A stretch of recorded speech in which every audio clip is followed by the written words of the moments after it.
Welcome to Morfanime. I'm your fan of more anime, and today we will be reviewing, and I will be discussing, we will be going on a deep dive into the movie One Piece Stampede. This is the most recent One Piece movie, and I decided to check it out. I watched Film Gold. I made sure that there would be no spoilers in One Piece Stampede for me to worry about, so I hopped right into that after I finished Whole Cake Island, and I enjoyed this movie. I do not think it reaches the heights of Film Gold, or Strong World, or Film Z. I do believe it to be the worst of the big four movies, the big four One Piece movies. But it did reach some heights action-wise, for sure. This is a jam-packed movie from end to end. The action doesn't quit. If it slows down for a minute, then gets right back on the gas twice as fast as it was before. This movie doesn't have a lot of story to it. I mean, there really isn't much to spoil if you wanted to watch this movie and you haven't reached Whole Cake Island yet. Other than just seeing some characters that you might not have met yet. But you don't really learn too much about the characters in this movie except for the villain. And I think, Usopp, MVP of this movie. I'm so shocked. I think that might have been my favorite part of Stampede is Usopp's, being gutsy moment. But it did also feel like something we've done before with Usopp. We've seen him go through this situation where he's treated like he's too weak to be part of the future king of the Pirates crew, and he's just baggage for Luffy. We've had this story told to us maybe 3 times now, it almost feels like. So that kind of takes away from it, but I still got it, the vibes that they were trying to put off, where it's like Luffy believes in his crew, and in the end, Usopp came in clutch with those plant thingies that took out the guy's armor. That was cool. And I'm jumping a little far ahead. This isn't in order. So the movie, the crew decides to go to a pirate festival where all the pirates are coming. I mean everybody. Pretty much everybody who's still alive in the story is in this movie. And I really enjoyed that. I really enjoyed that part of this movie. And I even though like some of them didn't get any speaking lines, like Hachi and Kami, which was nice to see them, but it does feel like we saw a lot of them in Fishman Island and Sabaody. So I wasn't necessarily dying to see more Kami and Hachi involved in the story. Luckily, they were just like a little side cameo thing. And there's a lot of those. Even Wapol shows up. Wapol and Foxy, my boy. I'm a big fan of the Long Ring, Long Land arc. I would say that the Long Ring, Long Land arc, to me, might have been better than One Piece Stampede. Don't shoot me. It's just a very entertaining movie. It's a whole different taste. It's a whole different vibe. Long Ring, Long Land was more of a dessert, while Stampede was more of a burger and fries. But I wouldn't say it was a sirloin steak. I wouldn't even say, I wouldn't say it was a good steak or anything. I would say it was a burger, a solid burger and fries. But like, Long Ring, Long Land was peak One Piece comedy. And a lot of good action with Sanji and Zoro working together. I was a little disappointed. There wasn't a lot of Zoro action in this movie for me. Not enough, for sure. Usually in these movies, Zoro, like in Film Gold, he had a one-on-one fight. He usually gets his own special one-on-one fight. Yeah, all the time. And, sometimes they're longer than others. But there are at least a couple moves. He'd show up and do 1 or 2 things. But he was sparingly used in this movie, probably because they had to include so many other characters. I think the rest of the supernovas took precedent over Zoro in this movie. I think that Sanji actually got a little more screen time than Zoro in this, surprisingly, which is nice because I love Sanji. But I love seeing Zoro and Sanji together. And they didn't get a lot of screen time together. I like seeing them bicker.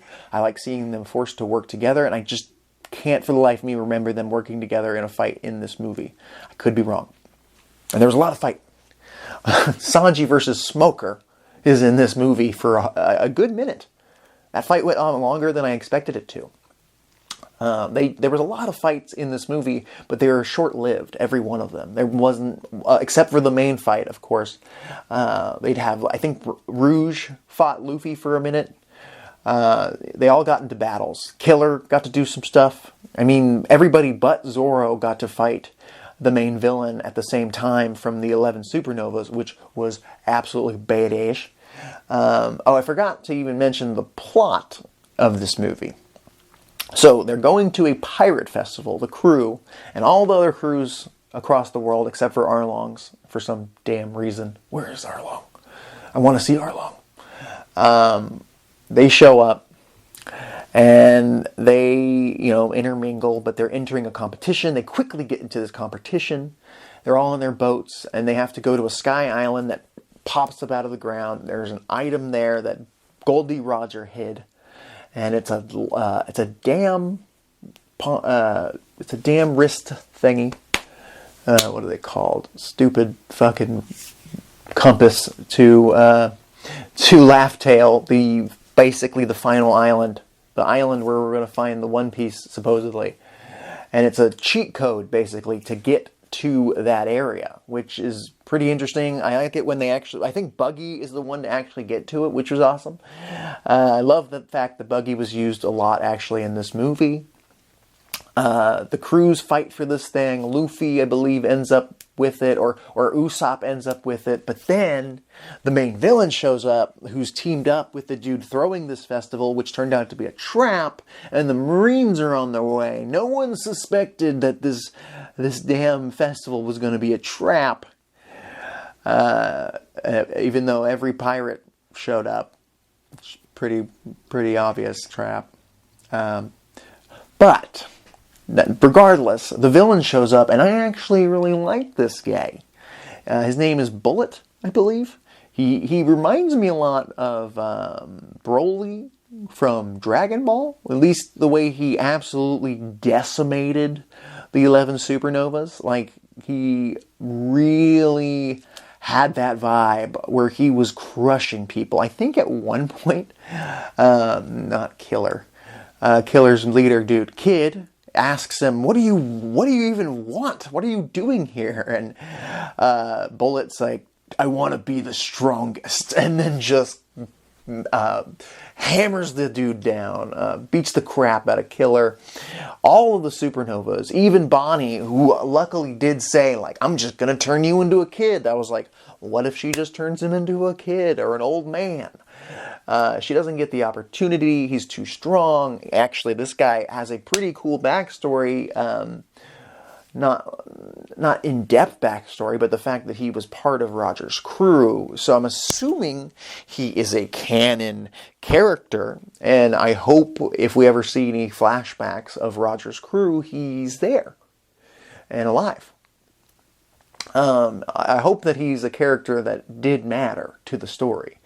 It would definitely help this movie out. And I think a lot of... when I rewatched One Piece Film Gold, I loved it much more than I liked it the first time. So maybe when I watch Stampede again, I'll love it even more. I think it was really the ending that frustrated me than anything else. I really did enjoy the battle of the Supernovas versus Bullet.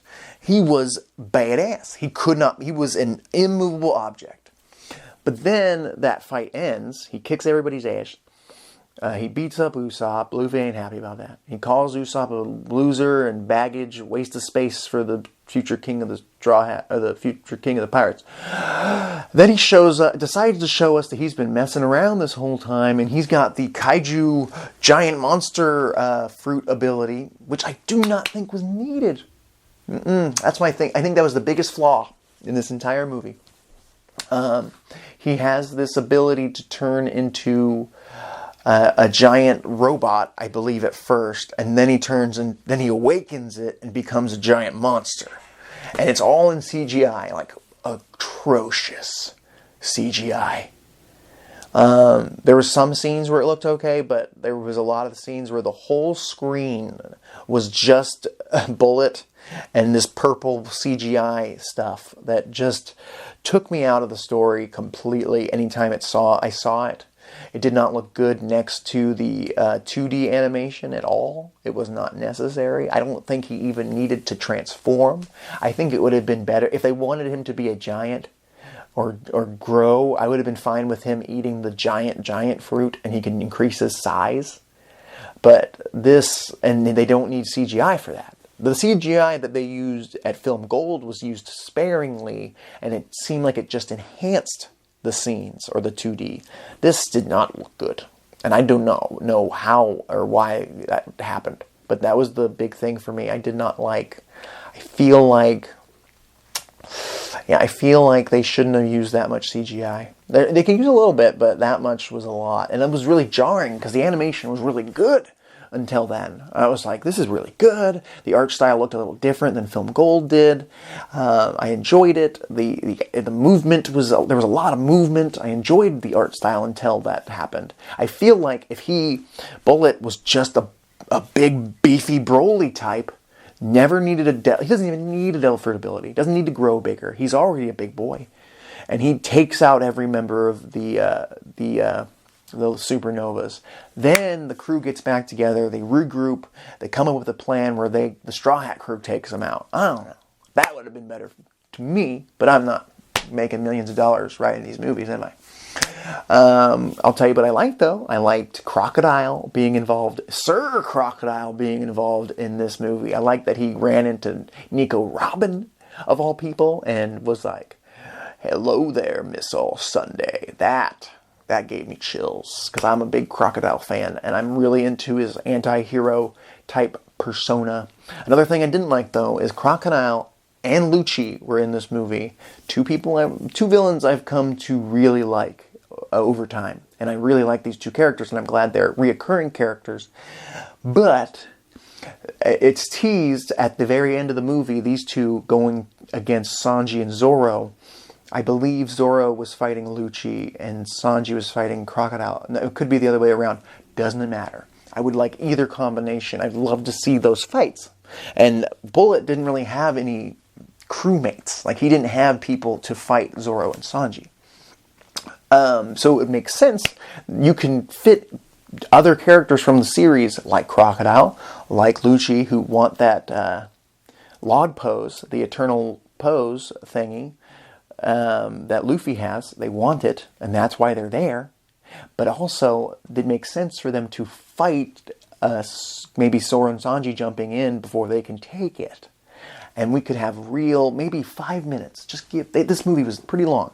Give me 5 minutes of Zoro versus Crocodile, maybe Lucci, and then 5 minutes of Sanji versus Crocodile or Lucci, and I'll have a great time.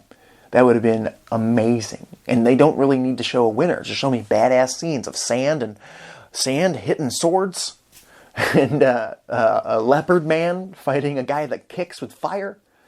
That would make me very happy. But they decided just to give us one shot of them. It was still awesome. But I think they could have given Sanji and Zoro a major fight. Just saying. I can't even remember anything of importance that Frankie did, sadly. He was there. He looked good. He did his thing. But Usopp got a lot of the attention, a lot of the spotlight of the actual other side members of the crew. I think they should have gave a lot more time to the other members of the crew, for sure. I did enjoy this movie. This is a movie I'm going to watch over and over again when I want a One Piece fix, but I'm not in the middle of actually rewatching One Piece. I think this movie is very good for a One Piece fan. But I'd be very disappointed if someone's first experience of One Piece was this. Because, like I mentioned earlier, the villain gave me Dragon Ball vibes, which is fine. Because not a lot of characters in One Piece proper gives me those vibes. It's kind of a nice, twist. Like, cool, we're going to see a character that we would kind of see in Dragon Ball in a One Piece scenario. What's going to happen? And it was really fun to step out of our normal realm of really good storytelling and plot and character development and just have a blast with badass fights and nostalgia and characters we haven't seen in a while. It's really fun. I enjoyed that aspect. I just wish they didn't include all that CGI. I do wish that they developed Bullet a little bit more. Because at the end it was kind of lame. It was just like he got beat by like a Gear 4 attack. And he was like, friendship is better than being alone. And he's like, wait, maybe it is. And then he loses. Maybe they'll expand on Bullet in a flashback or something. He just wants to be the strongest.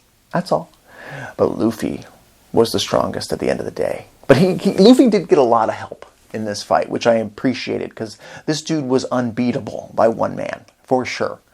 Luffy got a lot of help. Boa Hancock had a badass moment where she ran up this kaiju and actually caused some damage. I was surprised the amount of power that Boa Hancock has, not just with her love beam. Like, when she's motivated to get involved in a fight, and usually when Luffy's involved, she's motivated, she really gets involved. She kicks some ace. Buggy was a big part of the finish as well. I mean, I don't want to ruin everything, because it is worth watching. But as a fan of One Piece, it's better than it would be if you weren't a fan of One Piece and you were just watching it with your boyfriend or girlfriend. And I'd be surprised if you were watching this and you weren't a fan of One Piece. But I do not suggest showing your boyfriend or girlfriend or friend One Piece. I do not suggest them seeing this first, because they are going to get a bad impression, whether they like it or don't like it. They're going to go into One Piece thinking it's one thing, when this does not show them what One Piece is all about. It does give you a highlight reel of all the best characters that are still alive, which is fun. Would have been kind of cool if they were able to incorporate something involving Whitebeard in this movie. I think that Leopard Boy Lucci actually did get a bit of involved in a fight in this movie. I can't remember exactly. There were so many fights. It's hard to remember in particular moments from the fights. I'm trying to remember actual story beats in this movie. But Usopp's big help at the end was dope, as I mentioned. Zoro didn't really get to do much. I think he clashed with Fujitora at one point in this movie, which was fun. Yes, Fujitora. Didn't Fujitora bring down like a comet or some shit? And Hawkeye Mihawk ended up destroying them? Or didn't Zoro? I think Zoro cut through a comet, and Hawkeye Mihawk obliterated all the pieces or something. And he was show off. And now I remember something to that effect. I watched this movie about a week ago. Just so you know. Doing my best here. But it was good. It was a good movie. Action was dope. 100% suggest that you see it. It was better than some One Piece things. I'm sure there's other movies in the backlog that I haven't watched that it's better than. It was a good time for a One Piece fan. But I prefer Strong World, Film Gold, Film Z, because of the story aspect of those movies, which they are not that deep. But they were done well. They were executed well. And I did think that some of them got amplified by their members of their crew. They had different weird wacky characters in their crew. They had wacky worlds. This didn't feel like a wacky world, like a pirate festival. It wasn't as cool as the casino, or it didn't have in-depth character like Zed from Film Z, who had an emotional, impacting ending. Speaking of emotionally impactful endings, this movie did punch me in the feels at the very end when Sabo saved the day and somehow projected Ace in flames next to him. And they were posed together. They saved the Straw Hat crew so they could escape the Navy. At the very end, credits. It was sad. They saw Ace and Sabo standing together with the flames surrounding them. That was cool. I really enjoyed that. What did you guys think? What do you guys think of One Piece Stampede. I cannot be the only one that thinks that this movie was not as good as the prior 3. I did enjoy it, and I have heard of One Piece Film Red, by the way, and I'm sure all you guys have. They just released a trailer for it. I can't believe that Shanks might have a daughter. What? What is happening with the story? But that'll be interesting to see. By the time I get to One Piece Film Red, I'll be all caught up. Very excited for that. One Piece Stampede is a good movie. I do want to know your guys' opinion. I would not be surprised if there's One Piece fans that say that One Piece Stampede is their favorite movie, bar none. But I have a feeling they're into anime for the fights. And there are good fights in all the movies. A lot of action. I think the balance between action and story in most of the movies are, 30, 35, 70, or 70, 30. There's usually a lot of action. But this one was 90% action, 10% story. Luffy does get the damn log post, the cheat sheet, the cheating compass to get to the One Piece. Basically, it should have just said, compass to the One Piece. And before Crocodile and Lucci could even have a battle with Zoro and Sanji to get that thing, he breaks it like our boy Luffy would.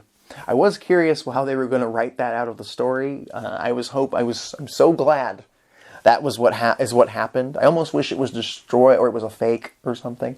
But it does make sense for Luffy not to want that cheat code. He wants to do the poneglyph thing and do it right. Doesn't want to be a cheater. Luffy ain't a cheater. He loves the adventure. He's our boy. He's my boy. He's one of my favorite characters of all time. I got the guy tattooed on my forearm. This dude is awesome. Luffy, if you're a big Luffy fan, if you're a big Usopp fan, if Usopp's your favorite character, you probably love this movie because he's a big factor in the end. It did seem weird that the supernovas really, I don't believe they helped out at the end. I know they got their ass beaten midway through the movie, but it was weird that they were just kind of gone after that. It was cool to see Beige do Big Father again in this movie, an amazing animation. It was just sad that they really leaned hard. They leaned hard. Something must have happened in development. If you're going to do crazy CGI, it's got to look good in anime. It's got to look good. I wish they just did hand-drawn throughout the whole movie. I don't think kaiju was necessary. I really think they had something going when he was running around like Broly smashing heads. If I wanted to see action like that, I wanted to see hand-to-hand combat, really good choreographed battle that Naruto fans would envy. I'm a Naruto fan as well, and I love the choreographed fights and whatnot. And it would have been kind of cool to see a character that has aspects of a one-note character like Broly. I'm talking about the original Broly movie. That character, Kakarot. Not a lot. I'm going to be the strongest. That's all he had to say. That's all Bullet had to say. I'm going to beat you all. I don't care about the One Piece. I just wanted all you pirates here. If they just did that, where he was like, this is my battle, it would have been better. It would have been fun to see that. But also him be really adept at combat and strategy. And not just, yes, he can raw power through things. But if he was badass because of his relationship with Gol D Roger, maybe originally he was a one-note fighter, throwing people around, swinging people around like the Hulk, going smash, smash, smash. We got a Bullet. But he uses the Devil Fruit ability, and it's not as cool as it could have been. We didn't really get to see his emotional backstory until right before he died, and it was kind of lame. It was kind of like when Deku in My Hero Academia realized he could kick instead of punch. It was just friends are important. Maybe you should know that. And it doesn't seem like something that you need to be taught by a kid who's made of rubber. This is Morfanime. Don't forget to go down into the description, click the link, go buy yourself a Morfanime t-shirt, become a Morfanimaniac, subscribe to the channel, And tell me what you thought of this movie. Tell your friends about this channel, because we're going to 1,000, baby. I'll talk to you later.